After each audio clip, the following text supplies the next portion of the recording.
नमस्कार।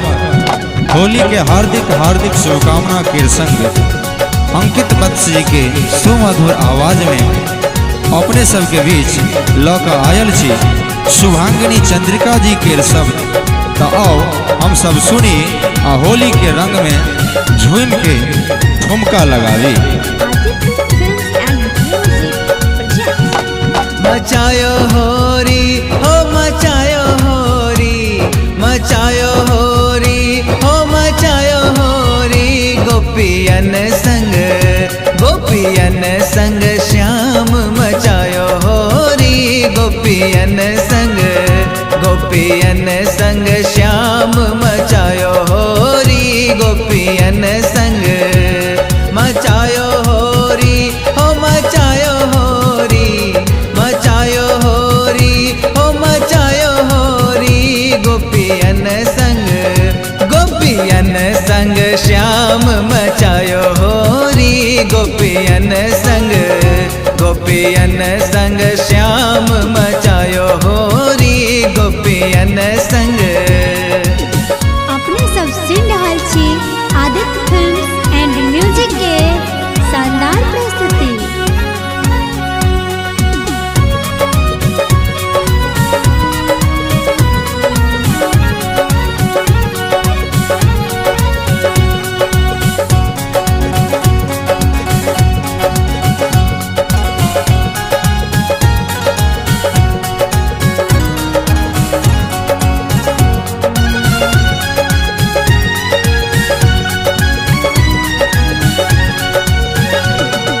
केसर कुमकुम थाल सजायो,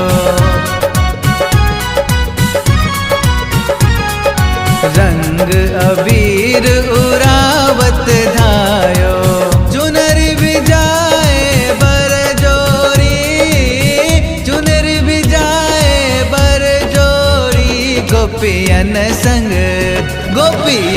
संग श्याम मचायो होरी, गोपियन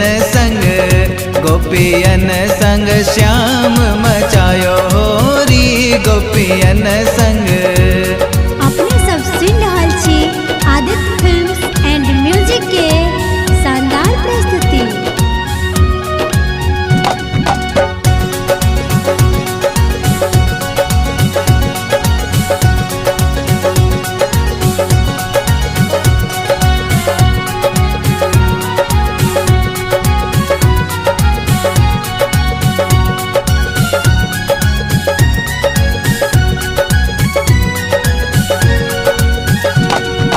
बरसाने की नवल दुलारी,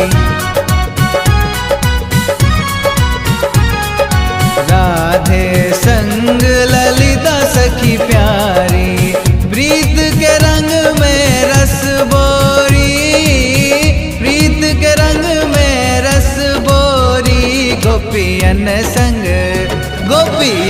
संग श्याम मचायो होरी, गोपियन संग श्याम मचायो होरी, गोपियन संग।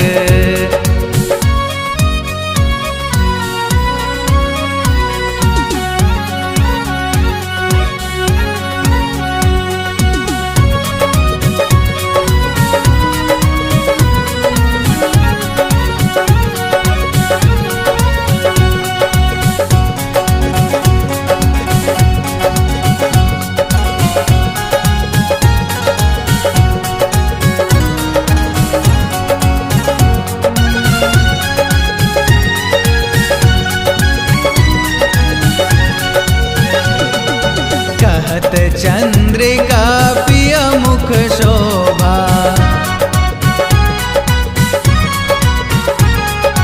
पूरन काम सहज चित मोहा, राधा श्याम युगल जोड़ी, राधा श्याम युगल जोड़ी, गोपियन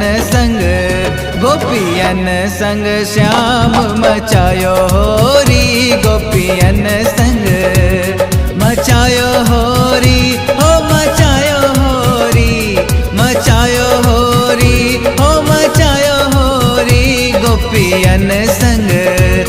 गोपियन संग श्याम मचायो होरी गोपियन संग श्याम मचायो होरी गोपियन संग श्याम मचायो होरी गोपियन संग। Aditya Films and Music